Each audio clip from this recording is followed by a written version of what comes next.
sobre todo en los estados de la República, hay una alta dependencia del financiamiento público. Es decir, que es un ecosistema informativo mexicano que presenta un modelo financiero altamente expuesto a fuentes institucionales y comerciales que pueden, y lo hacen, condicionar la autonomía editorial. Otro de los Ujú. asuntos que encontramos de manera reiterada fue la concentración en grandes ciudades y en manos privadas de los medios de comunicación. La distribución de los medios y periodistas en los estados muestra que existe una concentración en las principales ciudades. Es decir, hay muchos medios de comunicación en las ciudades capitales del estado y municipios, sobre todo los más alejados o los que están en las orillas, pues lastimosamente a veces no tienen ni un solo periodista que esté dando cuenta de la realidad que vive esa comunidad.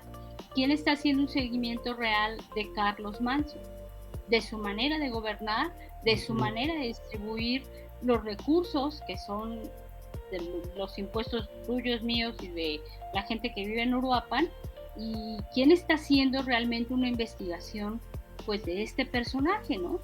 Fuentes, plataformas y canales de difusión que cualquiera puede manipular. Cualquiera es cualquiera. Ajá. Desde una persona que está en el crimen organizado, pues hasta alguien que verdaderamente no está informado y no sabe o no puede o no tiene las herramientas para darle a la información el tratamiento adecuado para que salga a la luz pública. Tendríamos que estar haciendo los propios periodistas una campaña seria para decirle a la gente y a la sociedad para qué servimos, ¿sí? Y bajarlo a nivel coloquial. ¿Por qué? Pues porque no hay cobertura, hay desiertos informativos o lagunas informativas, hay cosas que no se cubren y que son muy preocupantes y ahí hay alguien que está ganando con eso. Yo quiero decir directamente que es la gente que ostenta el poder. Muy buen día, amables amigos de Cuestiona.news. Es un placer estar el día de hoy con ustedes y le doy la bienvenida el día de hoy a Dalia Martínez, ella es periodista de aquí del estado de Michoacán. Dalia, te agradezco mucho que estés con nosotros el día de hoy. Julio, el gusto siempre es mío. Gracias por invitarme a tu espacio. Oye, Muchísimas gracias. Dime. hace unos días vimos la presentación de este trabajo, la verdad es que bastante interesante, llamado Desiertos Locales, ¿no? Desiertos Informativos, un trabajo regional, un esfuerzo de varios especialistas en temas de comunicación. Nos llamó mucho la atención el tema de Michoacán que tú tuviste a bien hacer, tuviste la responsabilidad y hablas de que Michoacán tiene lo denominan en la organización, 9 desiertos informativos, ¿cierto?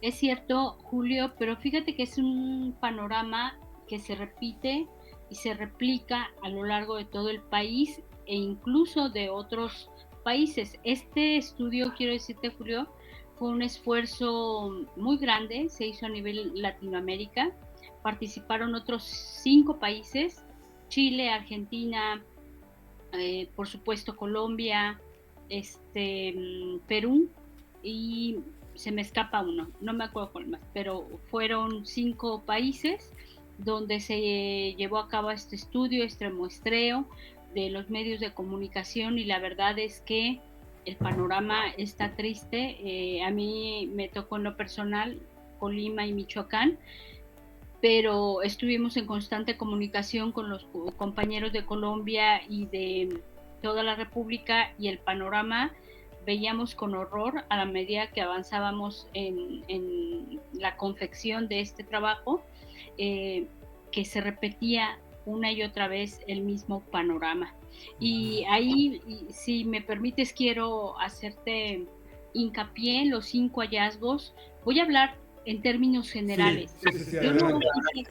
yo no quisiera centrarme nada más en Michoacán, porque te digo, fue como una pequeña, un botón de muestra, y entonces me gustaría más hablarte del panorama general, porque es prácticamente lo mismo. Y en el caso de México, pues encontramos lastimosamente que los principales hallazgos de este estudio, que como bien dice, se denominó Desiertos Informativos en México, uno de ellos y la más preocupante es que existe una alta dependencia de todos los medios de comunicación, mayoritariamente se ve con mucho más agudeza y con mucho más tristeza, sobre todo en los estados de la República, hay una alta dependencia del financiamiento público.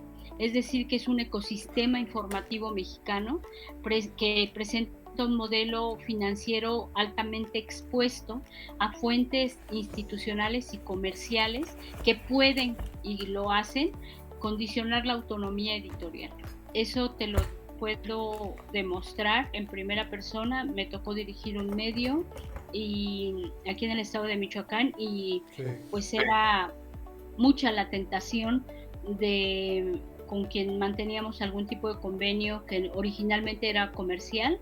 Ellos pensaban o piensan o sienten que tienen el derecho sobre la línea editorial, y más de una vez toca a los periodistas defender a capa y espada pues la línea editorial, que es muy susceptible de manipulación. Aunque existen esfuerzos bien respetables, Julio, de verdad, en algunos medios de comunicación, sobre todo en los más independientes, para diversificar sus maneras de allegarse a recursos, lo cierto es que no lo estamos logrando, y las formas de financiamiento más frecuentes siguen siendo frágiles desde el punto de vista de la independencia periodística, que atenta contra la libertad de expresión, Julio, lastimosamente. Otro de los asuntos que encontramos de manera reiterada fue la concentración en grandes ciudades y en manos privadas de los medios de comunicación. La distribución de los medios leo textual, les voy a leer el párrafo, es un párrafo breve, pero sí es importante leerlo tal cual, porque es un trabajo en conjunto y es responsabilidad de la Fundación Gabriel García Márquez.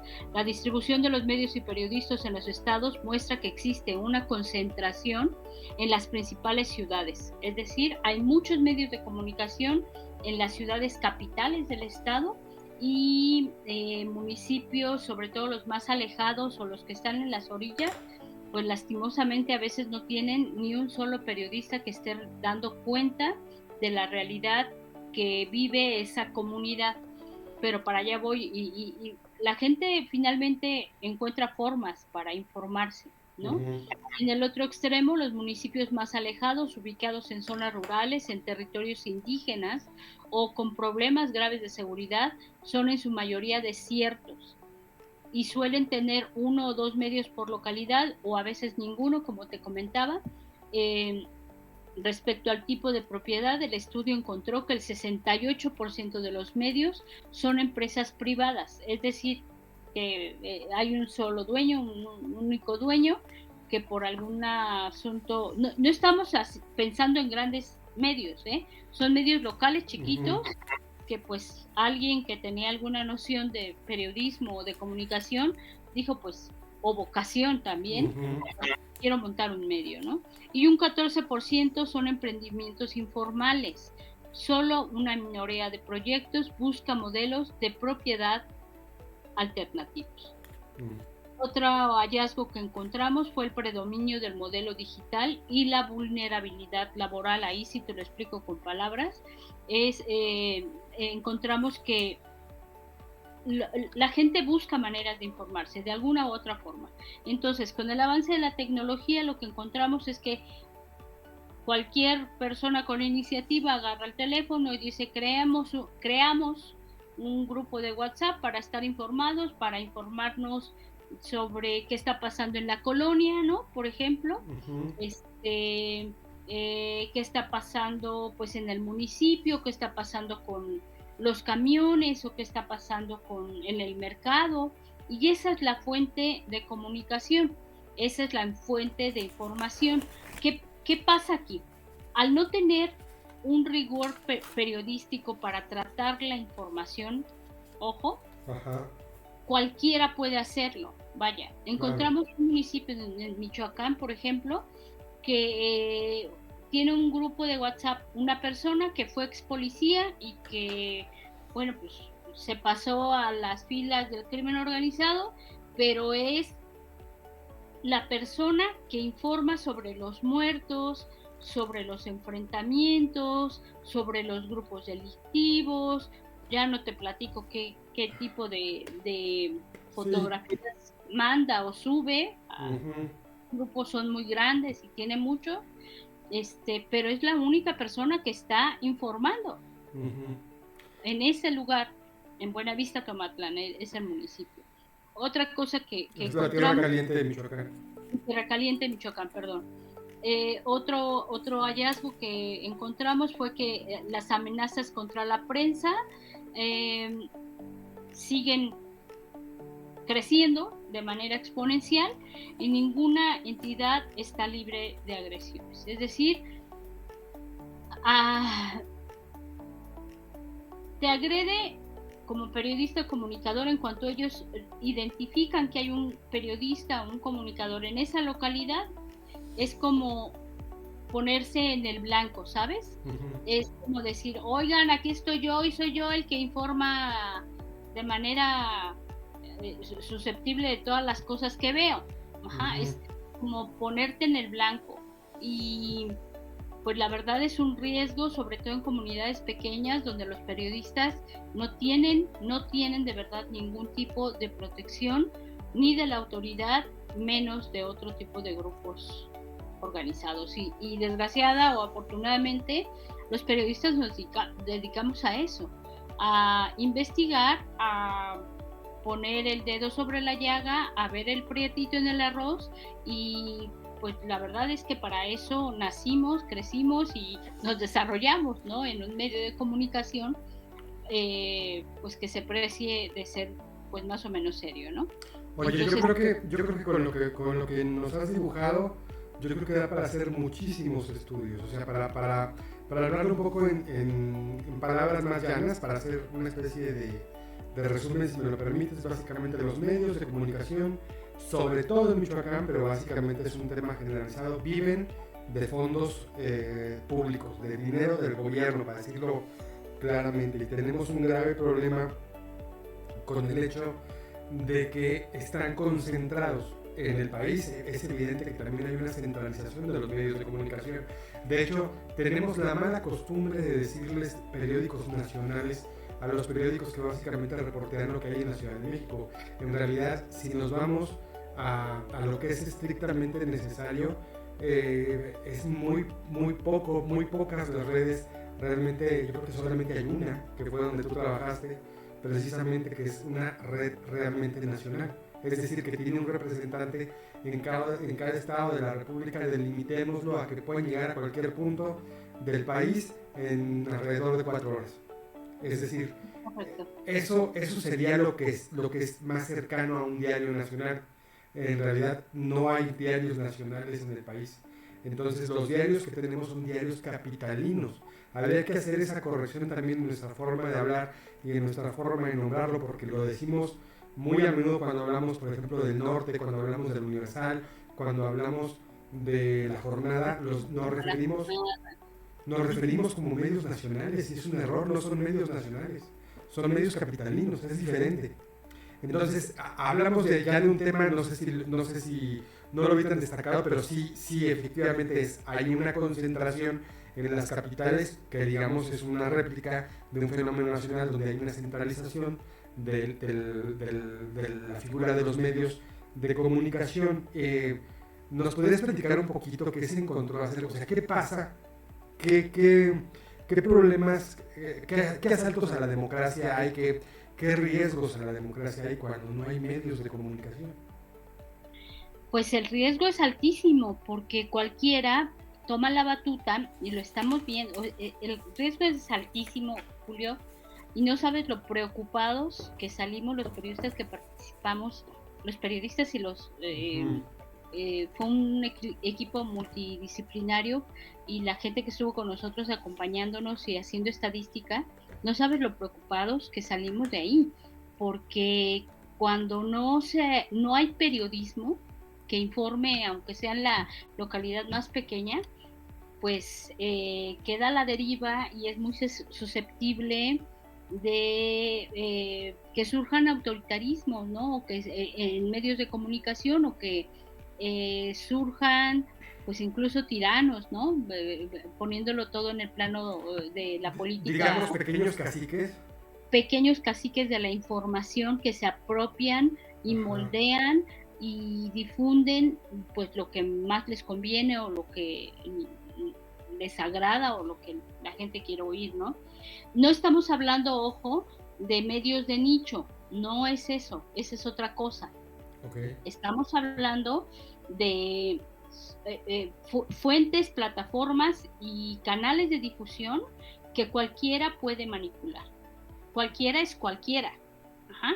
Desde una persona que está en el crimen organizado, pues hasta alguien que verdaderamente no está informado y no sabe o no puede o no tiene las herramientas para darle a la información el tratamiento adecuado para que salga a la luz pública, ¿sí? Y con esto no quiero decir que los periodistas tenemos la hegemonía o el control, o deberíamos de tener el control directo de la información, no, esto es distinto, es un tema bastante complejo que la verdad sí es susceptible de verdad horas y horas de comunicación y de explicación, pero sí creo que tenemos que empezar a preocuparnos por saber en manos de quién está la información.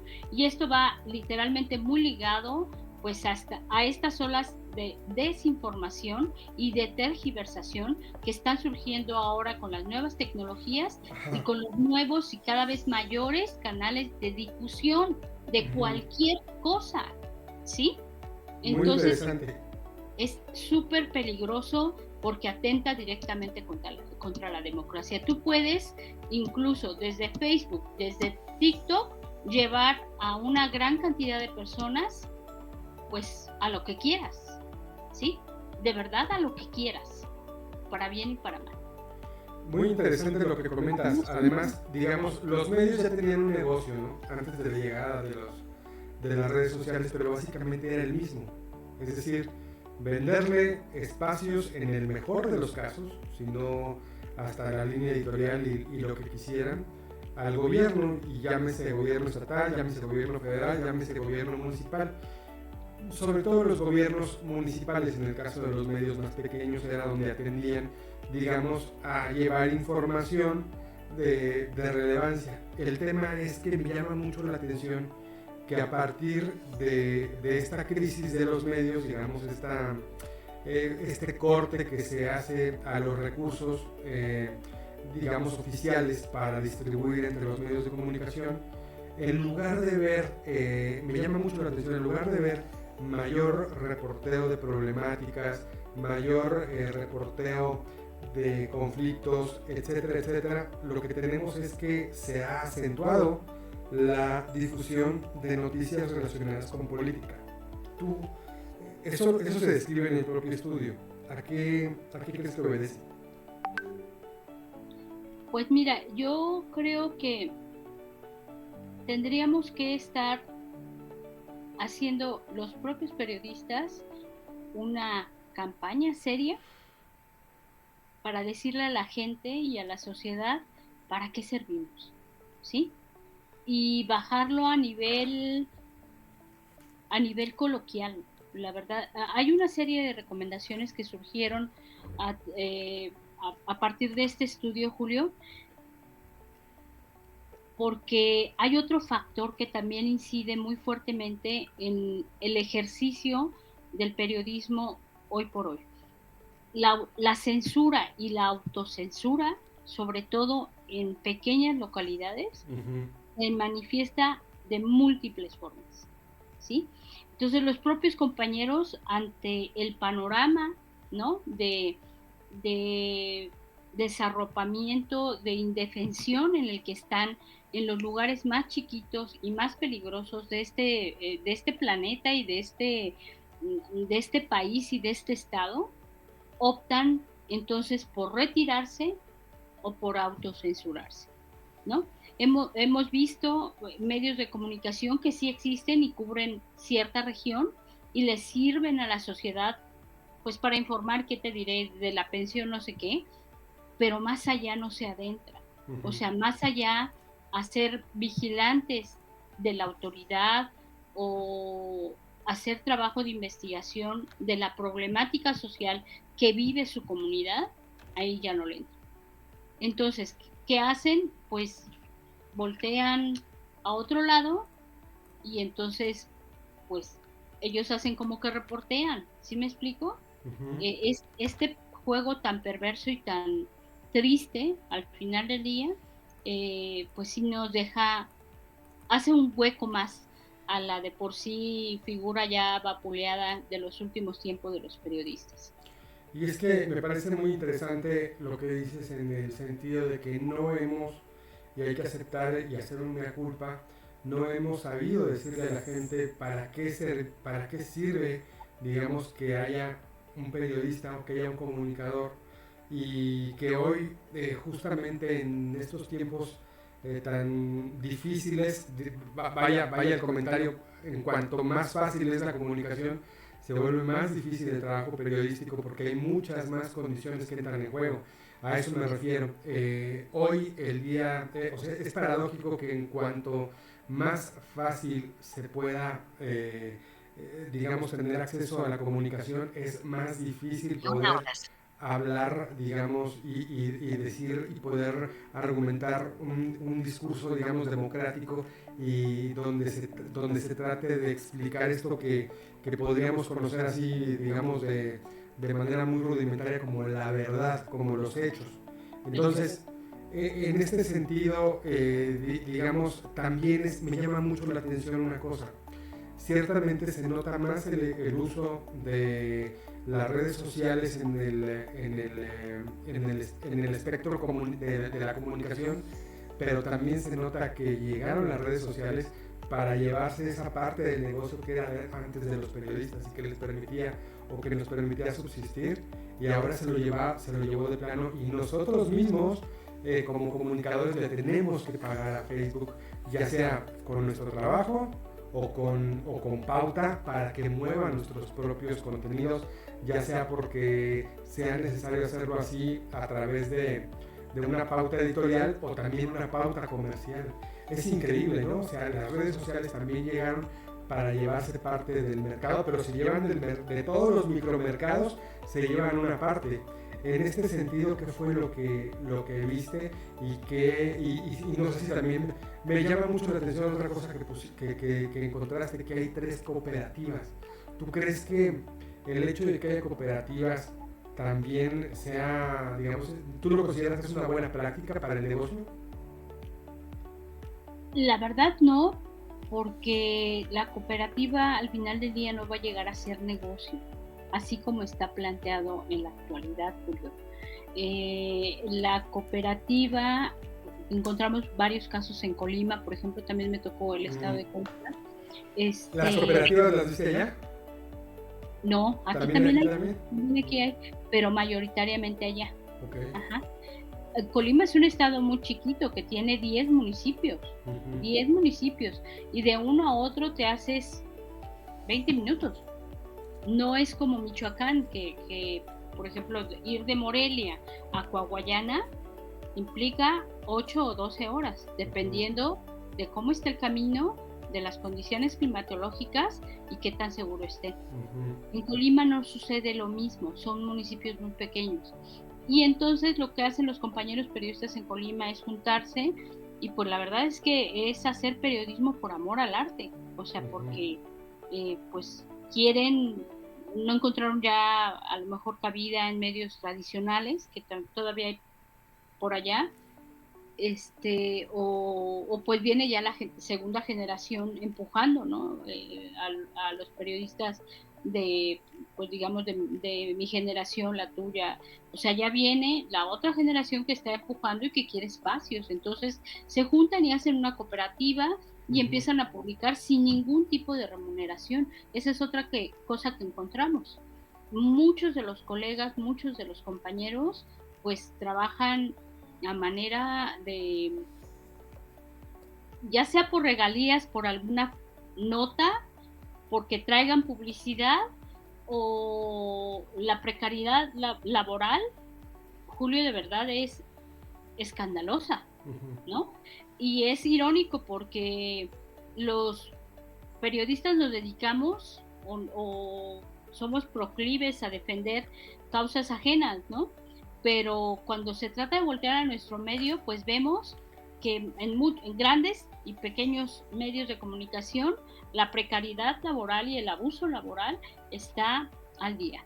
Y es una lástima porque eso también abona para que los medios de comunicación estén hoy por hoy en la crisis en la que estamos metidos, ¿no? Es curioso, fíjate, te voy a contar una cosa. En alguna ocasión me tocó conocer a un par de empresarios del Consejo Coordinador Empresarial y yo veía que traían en sus apps, me tocó con dos casos en un evento que me tocó acudir, traían tanto del New York Times como el Norte, lo traían en modelo de paga.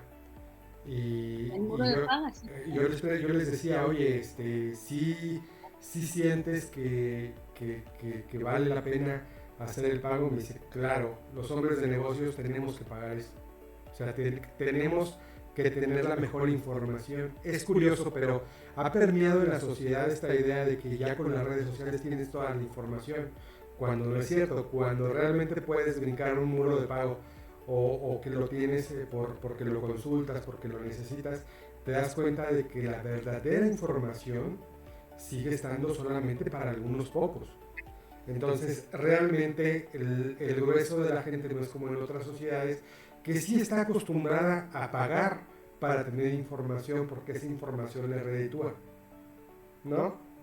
Por supuesto. Se debe enterar de cosas que están pasando en su comunidad, sabe que en dado caso de que se haga una denuncia, va a acudir un reportero, va a acudir incluso una buena cobertura de un hecho que les interesa.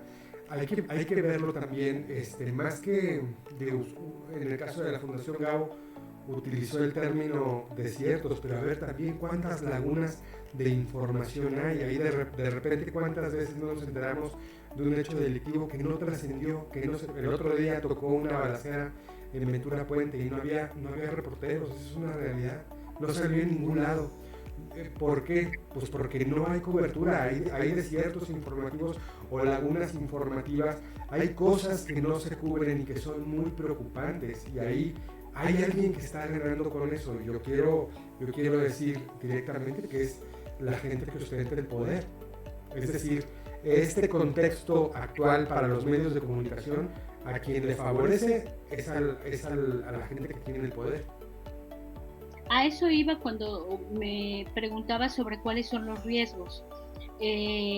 Los riesgos para la democracia al no tener periodistas ni medios de comunicación que estén contando lo que pasa en su comunidad, pues es eso precisamente, el ruido informativo que hay alrededor por varios frentes se queda para la gente de abajo, ¿no? Para la gente que no puede pagar un muro de paga, que no puede, valga la redundancia, que no puede ni quiere pagar una suscripción, por ejemplo, de Reforma o del Universal, o de manera un poco más local. Digo, creo que La Voz tiene muro de paga o algo así, pero los pocos medios de comunicación que hay emergentes en Michoacán, por ejemplo, y que tienen información que valga la pena, tampoco lo han sabido monetizar, ¿sabes?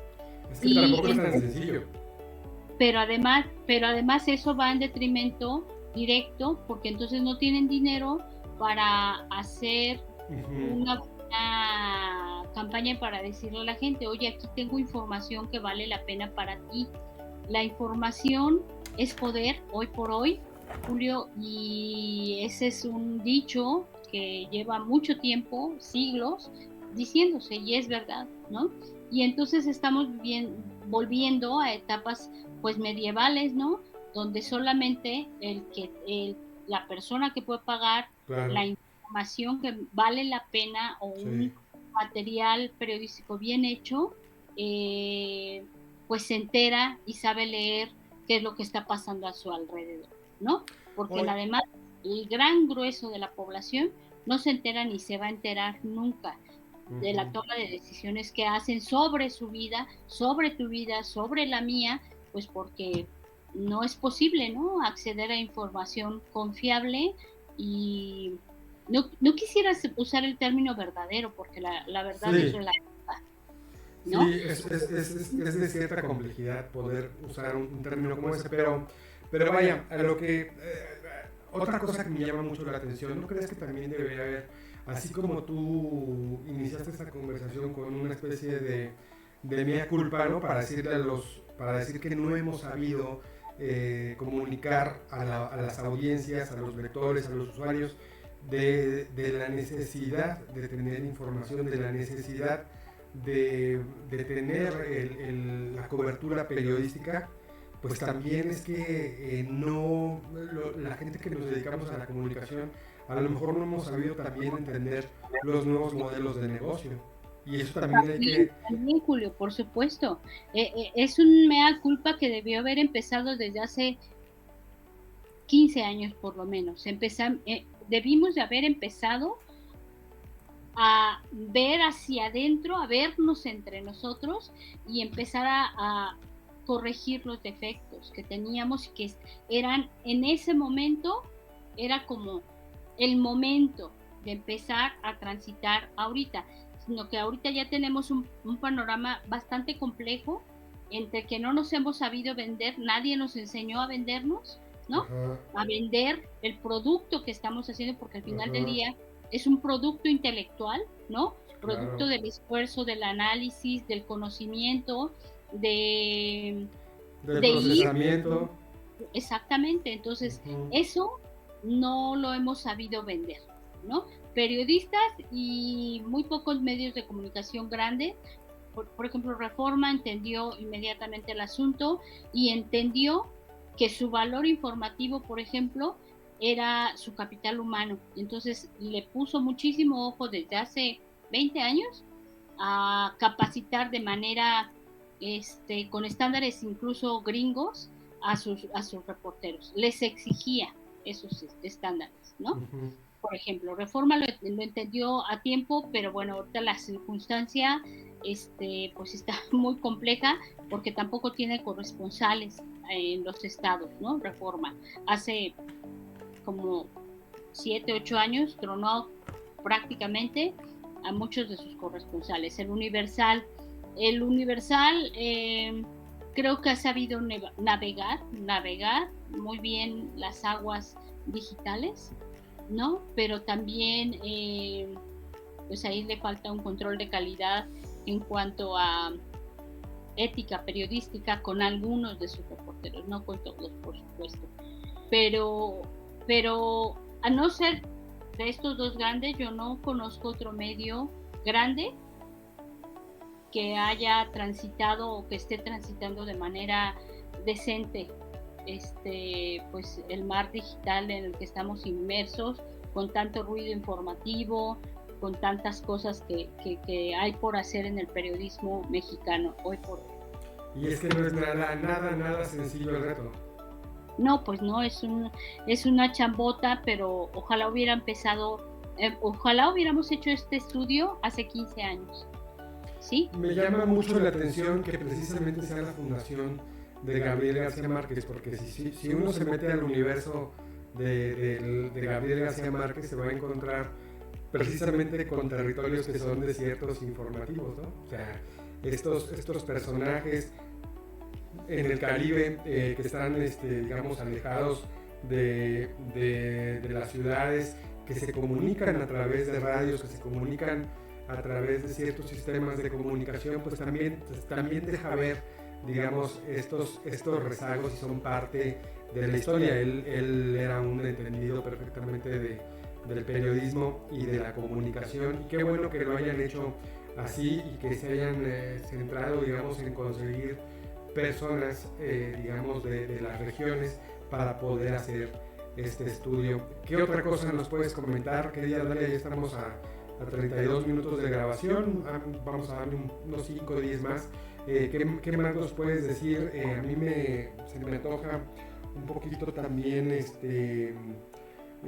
seguir hablando, digamos, de este tema de los nuevos modelos de negocio, de la llegada de las redes sociales y cómo se sigue cambiando y cómo siguen generando, digamos, discusiones, pero en otros espacios también. Es cierto, en lo referente, por ejemplo, a los migrantes que quieren conocer informaciones de acá, ellos no se van a ir a The New York Times, no se van a, hablo de The New York Times en español, no se van a ir al país México, no se van a ir al norte que mencionabas, no se van a ir al Universal. Por supuesto que no lo van a hacer, se van a meter a sus páginas de Facebook, de sus comunidades. Ellos ya saben que si don Toñito puso un medio de comunicación en su página de Facebook, ahí se van a ir a seguirlo porque ahí está el chisme, ahí está la retroalimentación, ahí están los comentarios, ahí es como si estuvieran ellos ahí en la localidad. Esa es la cercanía, y yo creo que ahí también hay que reconocer que muchas veces este tipo de personajes, pues también por eso nos ganaron los espacios que tradicionalmente tendrían que corresponder a los periodistas. ¿No lo ves así? Pues sí, la verdad es que sí, creo que nos toca, no sé, también este estudio sirvió para diseñar también políticas públicas que se van a recomendaciones a los gobiernos ante este panorama, ¿no? Uh-huh. Pero sobre todo para los propios medios de comunicación, y me voy a permitir leerte brevemente las conclusiones a las que llegamos y pues las recomendaciones que les dimos o se está difundiendo apenas también a los medios de comunicación pues de América Latina. Esta iniciativa, y leo textualmente, también propone líneas de acción específicas para organizaciones dedicadas al fortalecimiento del periodismo local. Las medidas se estructuran en 4 ejes estratégicos: fortalecimiento de la sostenibilidad, impulso a la calidad periodística, garantías de seguridad y protección y cobertura del poder local. Parecen sencillas, parecen globales, pero para ello está la Fundación muy interesada en participar en programas para aumentar sobre todo la calidad de las piezas periodísticas que se trabajan a nivel hiperlocal, no tan solo local, sino hiperlocal. Y estoy pensando, por ejemplo, en el municipio de Zitácuaro, donde el compañero que mataron hace 2 años, uh-huh, Armando Linares, uh-huh, que hacía un periodismo, nosotros lo veíamos como combativo o como de oposición, pero que en realidad era periodismo, pues periodismo puro, ¿no? Y duro, de investigación. Tenía información privilegiada y estaba sobre todo haciendo un seguimiento muy puntual de las autoridades de su localidad y lo que estaba pasando alrededor. Desafortunadamente pues lo matan a mansalva, lo matan de la manera más cruda posible, y eso amilanó a todos sus compañeros de esa región. Pero aún así, Julio, creo que no debemos de quitar el dedo sobre la llaga y pues hacer de alguna manera vigilancia de los poderes locales, que es donde se gesta muchas veces, la gran mayoría de las veces, las tiranías y los pequeños caciques, ¿no? Que luego van tomando un poder descomunal, sí, hasta que ni el propio Estado los puede controlar. Recuerda, querida Dalia, el caso del compañero ultimado de Mauricio Cruz, si mal no recuerdo era su apellido, de Uruapan. Nosotros sí lo comentamos en algún video que hicimos, y ahora que lo mencionas, pues este personaje, el alcalde de Uruapan, denominado de nombre Carlos Manso, pues se ha vuelto una figura ya de corte nacional. Ya salió entrevistado en medios como Latinos, con Adela Micha, ¿no?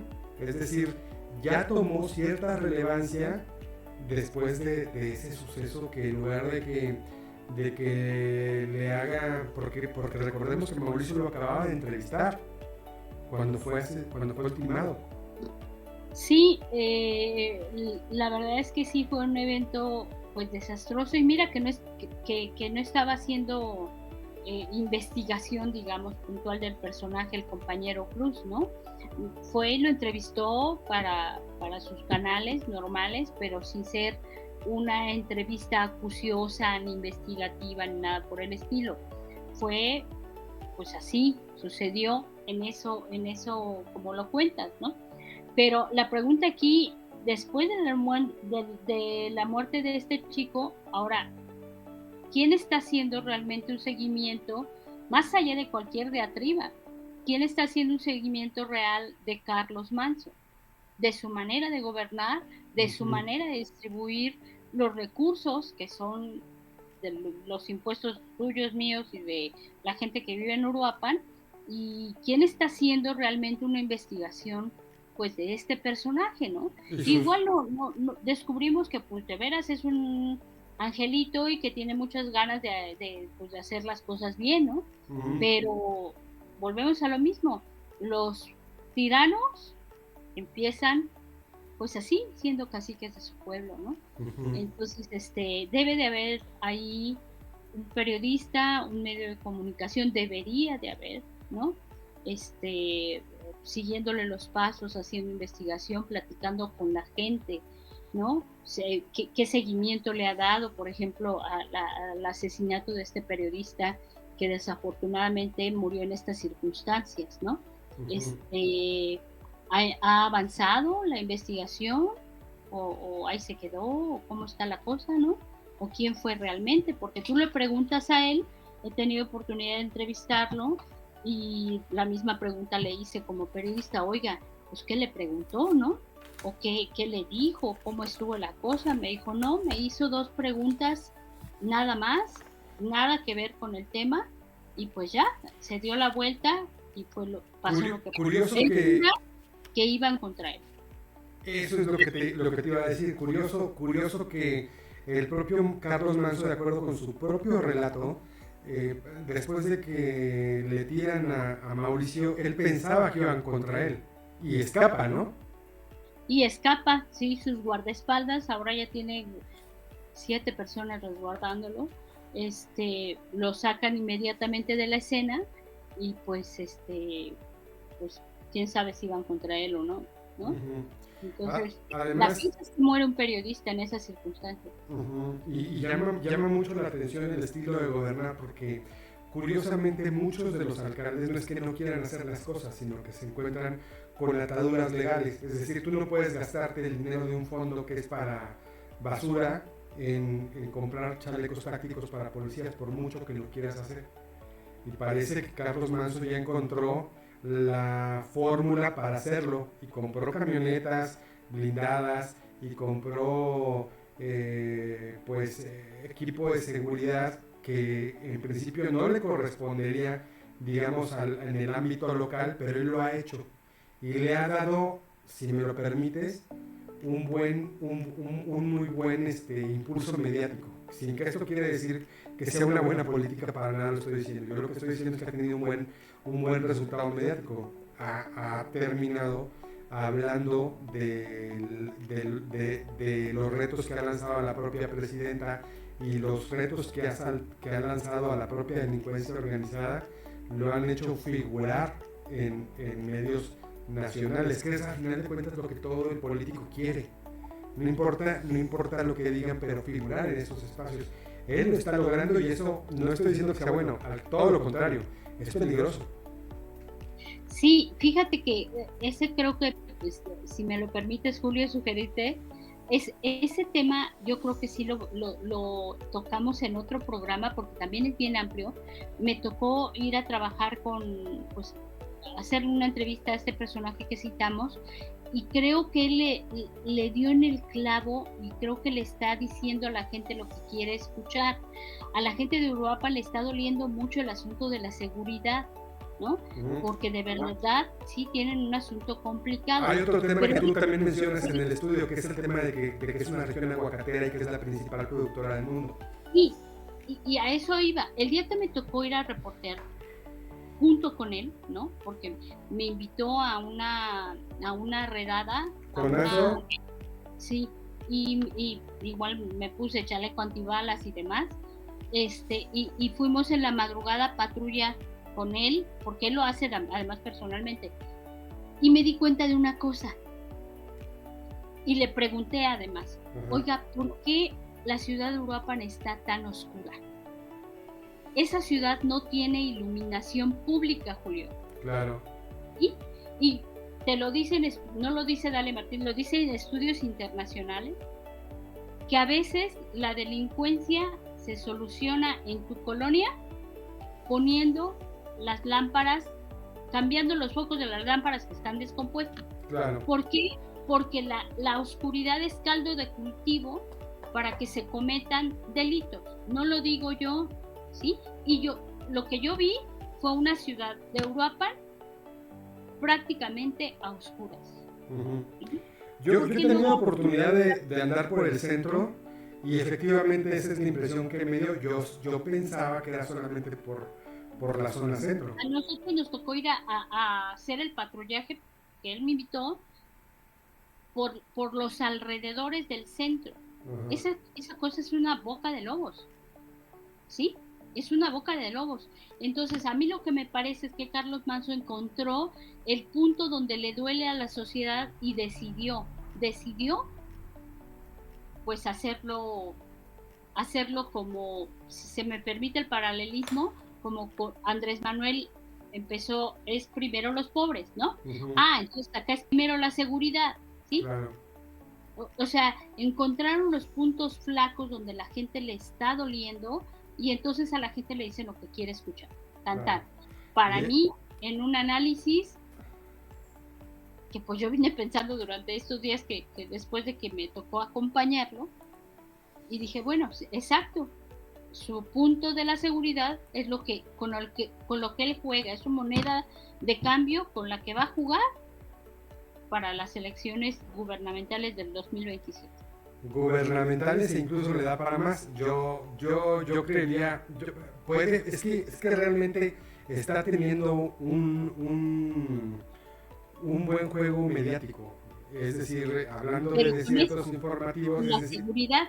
Entonces juego con la seguridad cuando podría estar haciendo también otras acciones más locales, hiperlocales, para solucionar el problema.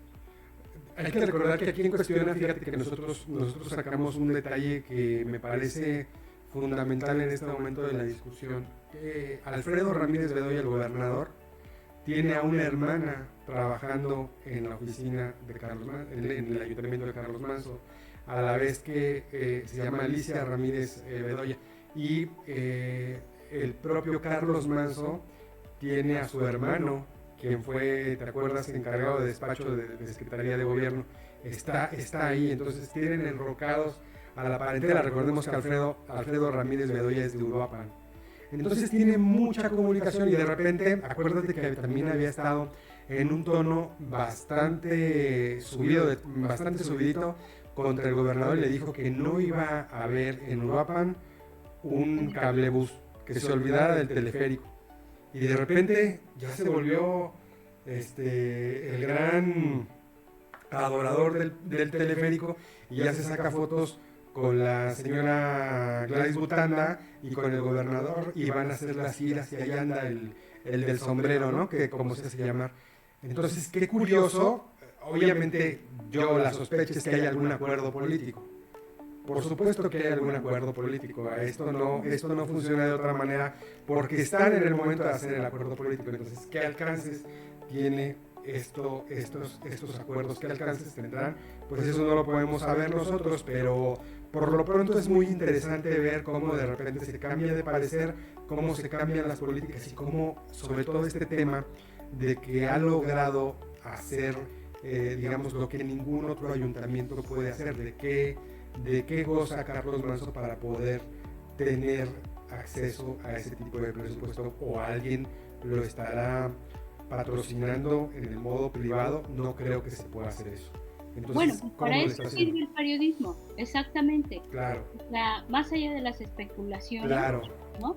Para eso sirve el periodismo, para saber qué se está jugando detrás, pues, de los intereses de cada personaje político y por qué no se solucionan las cosas de realmente con cosas reales, ¿no? Con cosas tangibles, ¿no? Yo la verdad me quedé muy impactada de cómo la ciudad de Uruapan, siendo tan rica, siendo el polo económico del estado más que Morelia, con más industria que Morelia, ¿por qué está a oscuras, ¿no?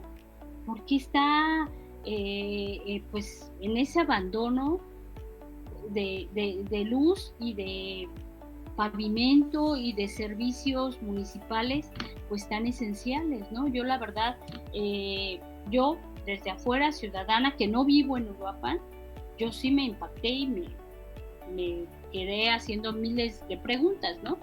Pero también es cierto que, bueno, pues a veces los compañeros de los municipios pues juegan papeles ahí, por eso es importante elevar la calidad de la ética periodística y de los materiales periodísticos que se producen, sobre todo a nivel hiperlocal, ¿no?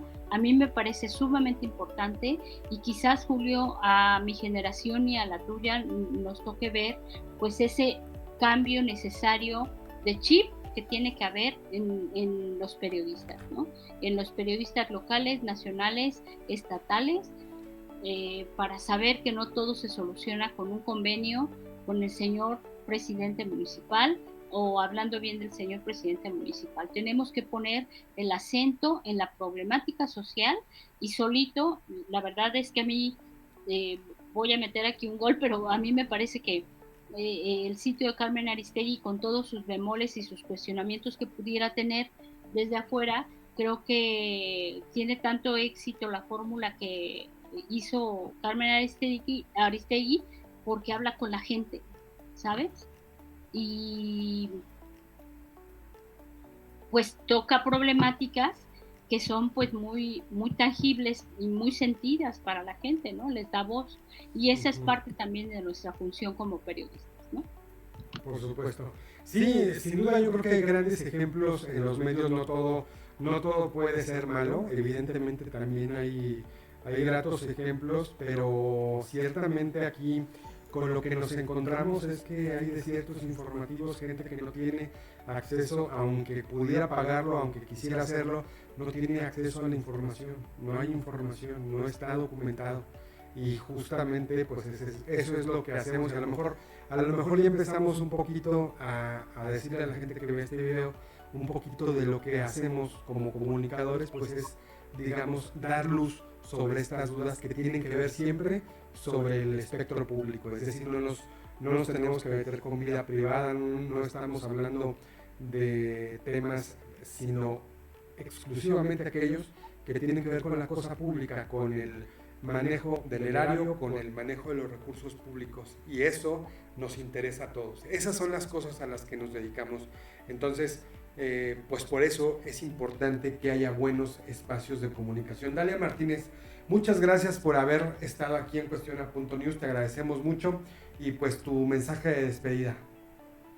Oigan, pues a ti y a la gente que nos sigue, sí me encantaría recomendarles todo este trabajo que hicimos. Está en la página oficial de la Fundación Gabriel García Márquez, es Gabriel García Márquez, fundaciongabo.org.